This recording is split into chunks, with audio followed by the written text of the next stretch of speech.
You are listening to the Primitive Intelligence Podcast, episode 604, The Replacement Theory Conspiracy? Question? Maybe? Could be? Listen, I don't usually do disclaimers. I'm going to do one on this. Please keep in mind, this is an entertainment podcast. I am not an expert on anything that I talk about. I never claim to be. And some of the things I say in this episode will probably be a little ranty and not randy, but ranty. And you may not agree with. These are my opinions, and I've found as many facts as I can for this, but it's going to touch on a very sensitive topic of immigration. And I'm going to get into that once we get into the episode. But unbunch your panties. Don't get upset, okay? We're going to talk about this calmly, and I'm going to give you some information that will make you think. And it's not in a way to attack anybody. And I hate the fact that I have to say this in podcasts, but it's not in a way to attack anybody. This is just a conversation. If you're easily triggered, turn it off now. Just warning you. This episode of the Primitive Intelligence Podcast starts now.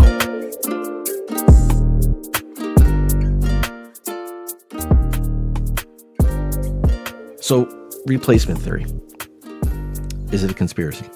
What is it? I'm going to give you kind of a diluted definition of what replacement theory is. And there's a couple different, flavors to it. We're going to talk about those. So replacement theory, one of the definitions of it is also known as replacement migration or demographic replacement theory. It is a concept that suggests population decline or aging in certain regions can be mitigated through immigration. It proposes that declining or aging populations in developed countries could be supplemented or replaced by immigrants from other regions. Proponents argue that this influx of younger immigrants can help maintain workforce levels, support economic growth, and sustain social welfare systems. However, replacement theory is a topic of debate, and critics raising concerns about cultural assimilation, social cohesion, and the potential exploitation of immigrant labor.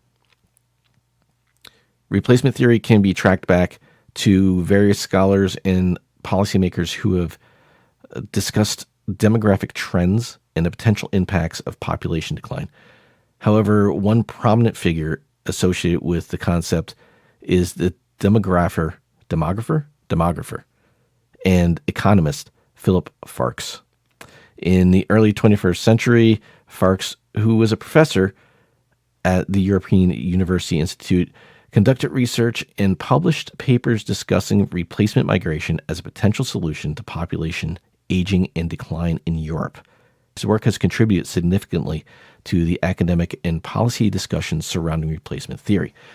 Now, that's kind of the modern idea of what replacement theory is. Now, there's also what's known as the Great Replacement, also known as replacement theory.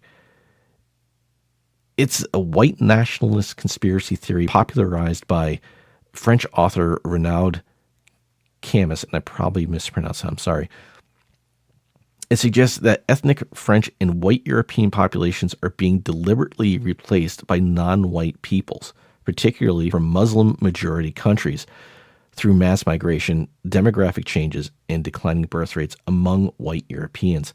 This theory has been dismissed by mainstream scholars as based on misunderstanding of demographic statistics and rooted in racism. Despite its absurdity, it has found support among far-right movements in Europe and other parts of the West. Camus associates the presence of Muslims in France with the destruction of French culture and civilization, attributing demographic changes to intentional policies by global and liberal elites. While Camus has condemned violence, scholars argue that the portrayal of non-white migrants as a threat implies a call to violence. The theory has been linked to several far-right terrorist attacks and has been endorsed by some American conservative media personalities and Republican politicians as a means of appealing the far right base. Now you can see by that second definition, the great replacement. Again, it seems like the word racist and racism, and I'm not trying to diminish it. We all can agree racism is a bad thing. This isn't about racism. The way that's written, the way that the great replacement is portrayed, makes it seem very racist. And maybe Renaud Camus, again, I probably mispronounced it, is racist. I don't know. What I'm going to talk about is not about racism. It's not about being racist. And I want to get this across. This is why I had the disclaimer in the beginning. It's not about anti-immigration. It's not about that at all. If you think that racism plays a part in this, if you get triggered by people talking about things that can easily be construed as racism, like I said, the word racism, any word can be weaponized. And a lot of times something like racism gets weaponized and used and thrown at people who disagree with a narrative or with what is meant to be believed by the masses. If you think this is about racism, I want you to go look online. I want you to look up this woman, Yeonmi Park, Yeonmi Park, Park. She is a defector from North Korea, and her story, if you think that you're oppressed in this country, in the United States, if you think that you are having your liberties suppressed because people do not abide by what you want to be called or how you want to identify, listen to her story, and if you still think you have something to complain about, then you are a psychopath. Because this woman has something to complain about, and she has made her life better. She has been oppressed.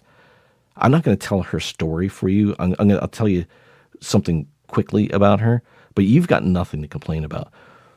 When she first came to the United States, one of the things that immediately struck her, like as she got into college and she started learning the American way, she went to, I forget what university it was, but the professors there were trying to teach her that math was racist. This is the kind of stuff in this country that we've got nothing better to worry about than calling math racist. She said in North Korea, they do the same thing. They would teach the children that math is racist. It was created by the white man to keep the rest of the world down, and that's racist. Here's a news flash for you. Math and numbers can't be racist. If you think math and numbers are racist, you are the racist. Plain and simple. Racism and overlaying racism onto things is the act of a racist. And it's psychopath. Here's another news flash for you. Some of the most brilliant minds in mathematics through the history of human beings are Arabic. And those numbers, those numerals that you want to call racist, 0, 1, 2, 3, 4, 5, 6, 7, 8, 9, you know what they're called?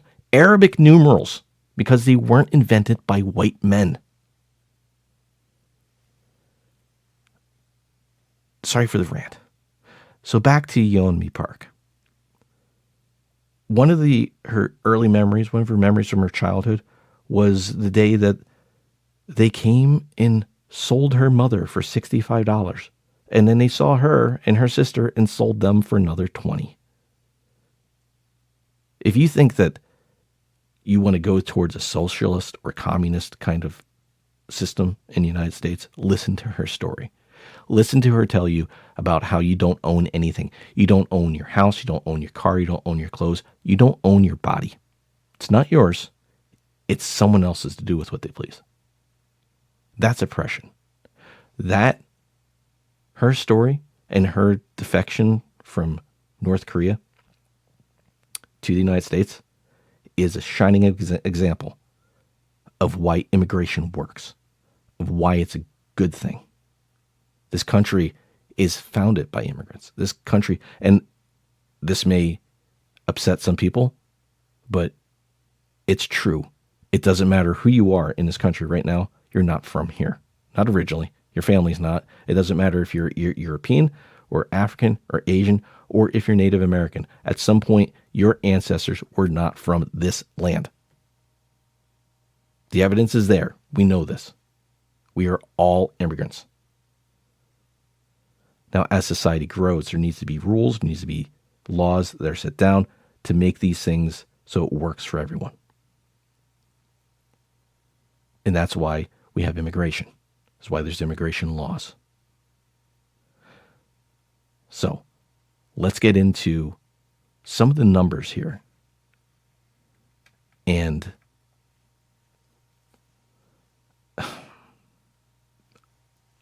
the website I got these numbers from is called usafacts.org. They are a nonprofit organization. They're nonpartisan. They just take government data and parse it down and make it accessible and easy for anyone to find and use and understand. So I went and I looked at their immigration data, right?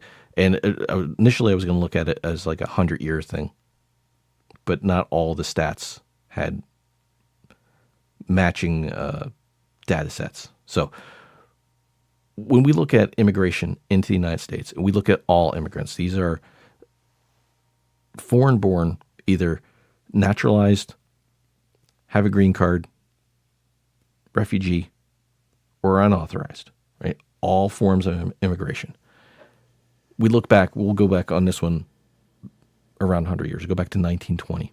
There's 13.9 million immigrants in the U.S. From 1930 to 1980, so a 60-year span from after 1920 to 1980, that number fluctuated between 10 and 14 million. So it stayed pretty flat. In 1980, it was around 14 million. Then in 1990, it started to go up. And there's a reason for this. It started to go up, 19.7 million.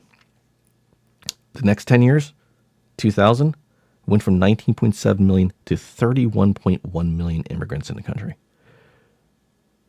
2010, 39 million. 2018, 44.7 million. Now, there are legitimate reasons why this would happen.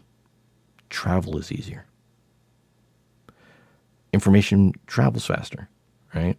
News travels faster. People want to be able to come to the U.S. Jobs hire people. There's work. There's reasons why people want to come here. None of this is bad. I'm not saying these numbers are bad. I'm just saying these are the numbers. Now, when we look at this from unauthorized immigrants, obviously those numbers are lower. So we're going to take those numbers out of that, all of them. And this started in 1990, and it only goes up to 2018. So the next sets of numbers I'm going to give you between those points.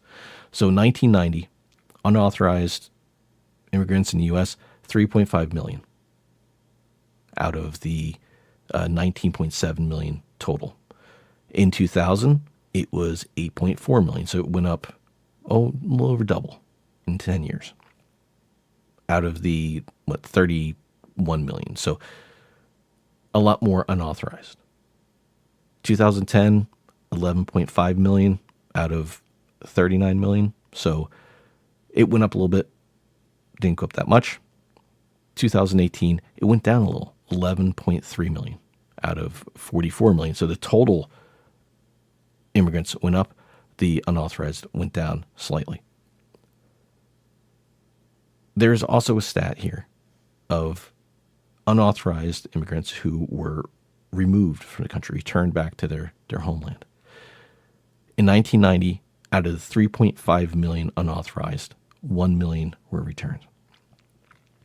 In 2000, that went up to 8.4, doubled, over doubled. 1.8 million were returned. So about an 80% increase. So it's going the right way, and it can't be easy to do. So, but you'd expect that number to go up. In 2010, and with 11.5 million unauthorized immigrants in the country, you would think that number would have gone up again. It was at 1.8 10 years before. You think it would be up to 2.5 maybe. It was 1 million less, 854,000. 2018, with 11.3 million unauthorized, it almost halved, down to 487,000 removed. Why? Why this sudden change where we're just like, we give up? Now, there may be reasons why someone would take the risk of entering the country unauthorized, but not all of them. Why is that not more recognized? Why aren't people paying attention to this? Well, the next thing I looked at was, and this is going to start to, I know these are all numbers and it's kind of dry, but this is going to tie in a little bit. You're going to see where this replacement theory, is it a conspiracy, or is it a thing? Is it happening? So I looked at the population of the United States during those same years, the same data sets that I have all these other numbers for. In 1990, the population of the U.S. was around 250 million. In 2000, it was 282 million. That's an increase of 32 million over 10 years. With our immigrant population of 19.7. So our population growth went up, and then you got it, but not by much. 19.7 out of that 32 million were immigrants. And again, I'm not saying that's a bad thing. I'm just saying that's the numbers. In 2010, the population was 309 million. Now, that's an increase of 27 million. But we had an increase of 39 million immigrants. So the actual population of the country went down. And it was only supplemented and went up because of immigration. This is the replacement. This is what these guys are talking about. The native population of the countries are dropping, but the only reason why they're either staying flat or rising is because of immigration. Now, in 2018, it was 326 million. That is an increase of 17 million. And we had 44.7 million immigrants. So the native population dropped a lot in 7 years. Well, it didn't drop, but it didn't. No, actually, yeah, it dropped. It dropped. There's more migrants, more immigrants than we had population growth. That is exactly what replacement theory is. The population is only growing due to an influx of immigration. Now, is that a natural thing? I mean, looking at the numbers, it doesn't seem like that has always been the case. And again, I'm not saying this is a bad thing. I'm just saying it is a thing. I watched this clip from the Joe Rogan podcast, and I'll put a link to it in the show notes. And he talked to Brett Weinstein. Weinstein? I'll say Weinstein. He's an American biologist, evolutionary theorist, and a former professor at Evergreen State College in Olympia, Washington. He's become a public intellectual and commentator known for his critiques of identity politics, cancel culture, and what he sees as ideological extremism on both the left and right. He often discusses topics related to evolutionary biology, human behavior, and societal issues. I don't really know much about him other than that, and so maybe everything he says is full of shit. I don't know. But this is what he says. And he was invited to Panama. And one of the things that he saw while he was down there was this immigration problem between Panama and Colombia. Now, this isn't, we're talking about this replacement theory. Immediately, people hear immigration, they think it's a U.S. problem. But replacement theory is a theory that's been posed by Europeans, not by America, by Europeans. This guy's in Panama and he's seeing stuff like this. So he goes down to Panama, and now, like I said, there's an immigration issue between Panama and Colombia. It's an interesting region of the world. So it's about a 211-mile border between Panama and Colombia, and there's no roads. There's no official, anyway, road that connects Central America and South America. That is the border. That's where Central America meets South America. There are no roads that connect. There is this area called the Darien Gap. It's like this region it's like a watershed region. There's a mountain range. There's like wetlands. It's pretty hard to build, and in order to get any kind of roads in there, none of the government bodies on either side can agree or figure out a way to do this that's effective. So it's just basically jungle.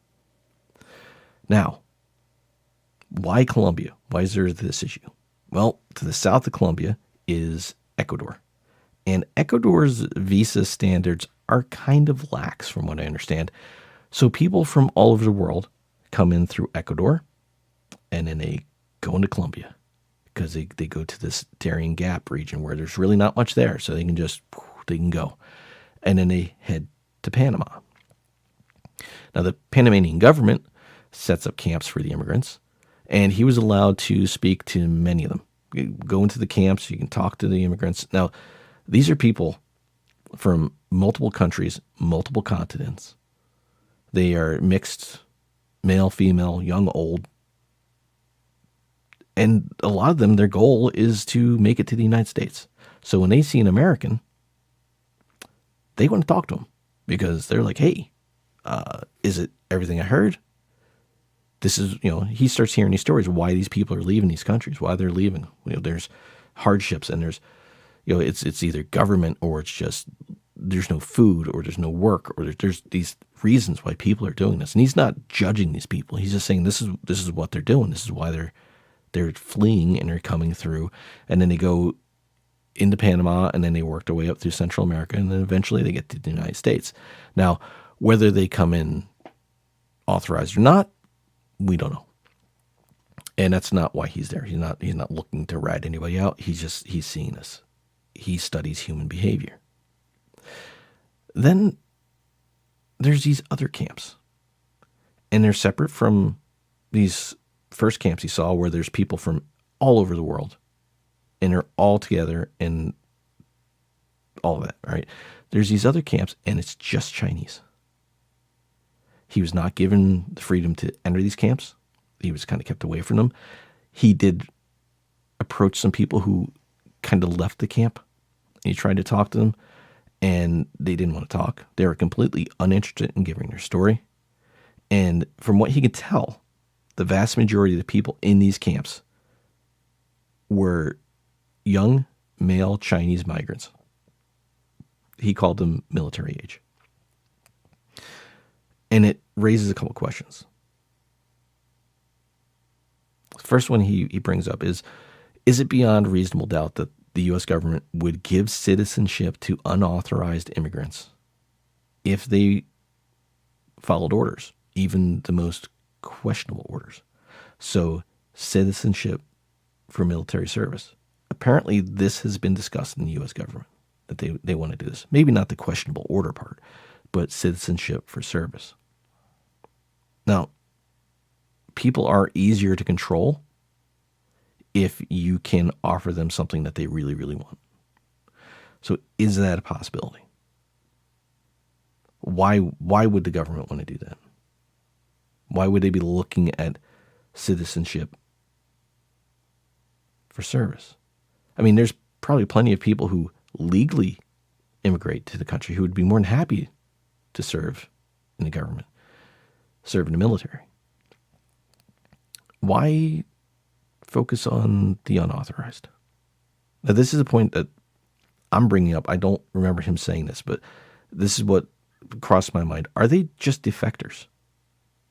Were they supposed to be in the army, in the Chinese military, and they wanted nothing to do with it, so they defected? They fled, and they just don't want to be located. They don't want to be found out. They don't want anybody to know where they are, who they are.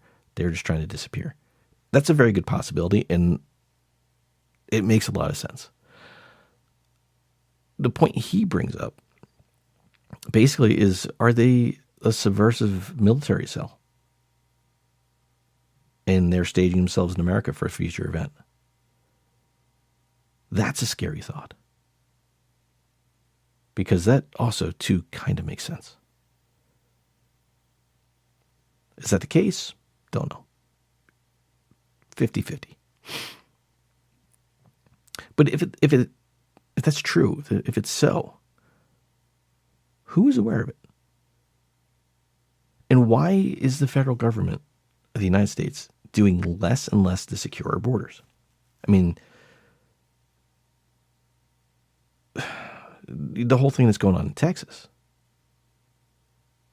right? They say they want to do stuff, but they're not. They're not going out and finding unauthorized immigrants and sending them back like they should be. They're not doing it. The numbers don't lie. The numbers are right there. Almost 1.5 million less. Actually, more than that. Yeah, almost 1.5 million less over 20 years. Now, if this former professor can easily go to Panama and find this information, find these camps, find these people on a field trip, then surely the U.S. government must know. This is starting to sound conspiracy theory. This is starting to sound nuts. Now, you could throw in, well, this is just people, not the immigrants, but all this is being brought by people who were kind of sour grapes. Like, oh, these people come in to get all this free stuff, and I always struggle. Look, we all have good days. We all have bad days. It happens to me. There's days where I feel like I'm just fighting tooth and nail for everything, for scraps. And I look out the window and I see people who clearly aren't from around here and are just handed stuff. And now, I don't know. You can't let these kind of situations take the humanity out of things. And there are people in the world who clearly need to get out of their situation. And coming to the United States is the way to do that. So maybe the people I see that are getting assistance, maybe that's their situation. I don't know their situation. So of course, like I say, we all have good days and bad days. And there's some days where I'm just like, oh, F those people. And then you got to think about it. But and I think this is a Trump quote, and I'm sorry, I don't support any any politician. I think they're all idiots. Some of them have some good points. Some of them say they're going to do some good things. And there's a little bit from a lot of them, Trump and Biden included, that have good points. By and large, I think they're idiots, though. All of them. So when I say this, I'm not saying this as like, rah, rah, rah, let's put on our red hats and go crazy. But I'm pretty sure this was a Trump quote, or I'm paraphrasing. Someone was kind of condemning his wanting to build the border wall, which actually wasn't his idea, I believe, if I'm correct. I could be mistaken, but it was either the push for the expansion of the border wall started with either Obama or Clinton. It was one of those two, I think. People seem to forget that. I mean, I have. But what they said, you're putting up a wall and you're just going to keep people out, and it's not right. America's built on immigration. And he said, yeah, I want to build a wall, but it's going to have a door. Or, don't climb the wall, use the door. He said something like that. And he's not wrong. He's not wrong. What happened in Texas a month ago? And you may have only know the news story side of it. where they come out and they say that there's, 3 people drowned outside of Eagle Pass, Texas, coming across the border. That is really all the story to get the information across that you need. But of course, because the way media works, they got to get that pop. They got to trigger people to get involved and get activated and all this crap. And so they got to say, well, it was a young Mexican mother with her Mexican children, and he drowned in the river. And the mean white Texas Ranger people, they wouldn't let anybody go help. Listen, it's a tragedy. But when you listen to the story, they make it sound like this happened in an area that was remote, that, this family was running for their lives and had no choice but to come across the river. If you look on Google Maps where Eagle Pass is, it's on Eagle Pass is a decent sized town. On the other side of the Rio Grande, on the Mexican side of the border, is the town of Piedras Negras. And it's just about the same size as Eagle Pass. This is a large town. There are 2 separate bridges that come across. They are points of entry for Mexico and the United States. And this park, which isn't a big park, you can actually go to Street View in Google and put yourself right at the gate, the opening that goes into the park, and you can see down to the boat ramp. You can see across the Rio Grande, and you can see Piedras Negras on the other side. It's not that far. And if you look to the left, you can see the border crossing. It's not that far. And I'm not trying to say anything. I'm not trying to take away from what happened. It's death like that is a horrible thing. It doesn't matter what side of the border you're from. It's a tragedy, especially when it includes children. But you're right by the border. The door was right there. Now, I don't know the story. I don't know the history behind it. But right next to two authorized entries within a half mile of each other, we should not have to have that much border control. If you want to come in the country and you want to make your life better, starting off by illegally entering a country is not a way to make your life better. That's the wrong first step. And again, I don't mean to sound heartless on this, but we have to start looking at this from a different point. If there's people coming in who, and if you don't think that there's people coming in who want to do us harm, if you don't think that there's people in this country that want to do us harm, then you are living under a rock. We need to have a little more control over this. Maybe we need to change immigration law. Maybe we need to make it easier. Maybe there's things we can change there. But we have to know who's coming in the country. And the more we stick our noses in other countries' business, the more global things become, the more other people are going to dislike us. There's countries out there where people are supporting, throwing their support behind them, where the people that they're supporting would rather see you die than have your support. Not everyone has the same morals. Not everyone has the same sensibilities. And that needs to be understood. It's not about racism. It's not about not letting people in. But you wouldn't just leave your front door open and let anybody who wanted come in your house. You'd want to know who they were. And that's how we have to start thinking.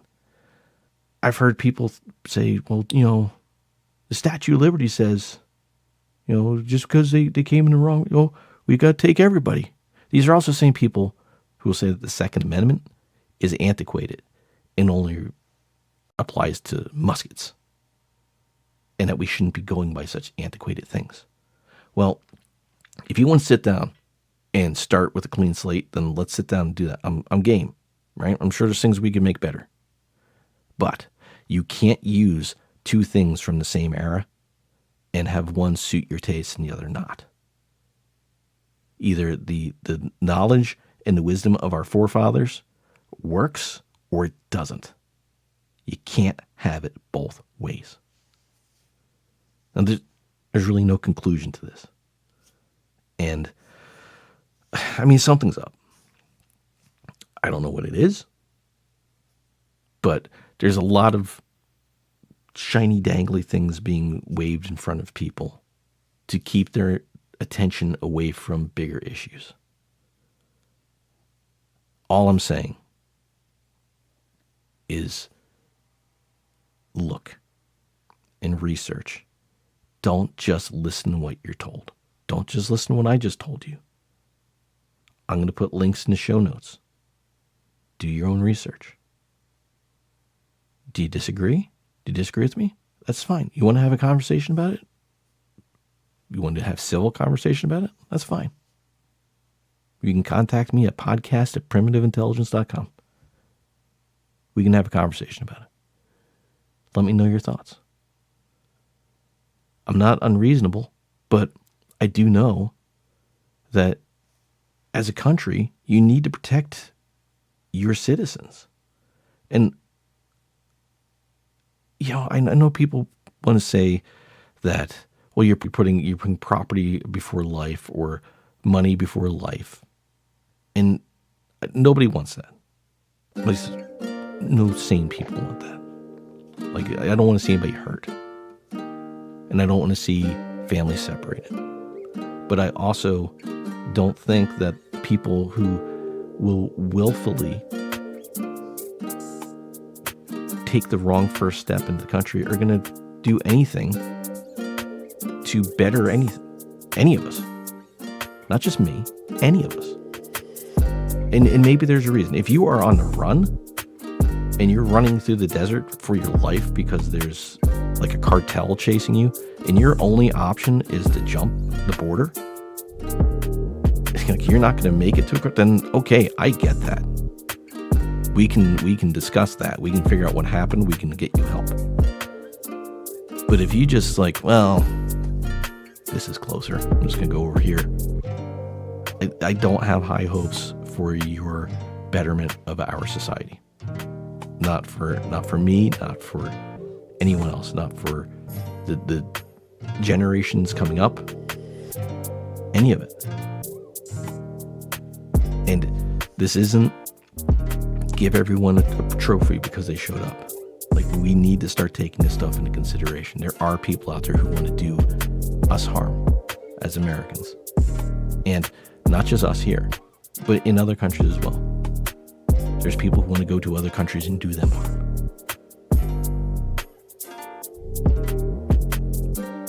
Think about things. I've made this statement a few times already this year. I mean, we're heading into March now. But I've had to make a statement a few times this year where people have had their kind of, you know, if you want to say woke meltdowns and tried making a point, and I'm shutting that down. As of 2024, I'm not dealing with that anymore. You had your time in 2023. It's time we get serious. It's time we actually start acting like adults and humans. And that means that sometimes you just can't come in the right way, because some of the stuff that's going on outside our borders where people aren't paying attention and they don't care because they know these people are coming through their country and come through, get out and go to the U.S. Go ahead. They don't care. They're not going to stop them. You think that stuff doesn't happen? It does.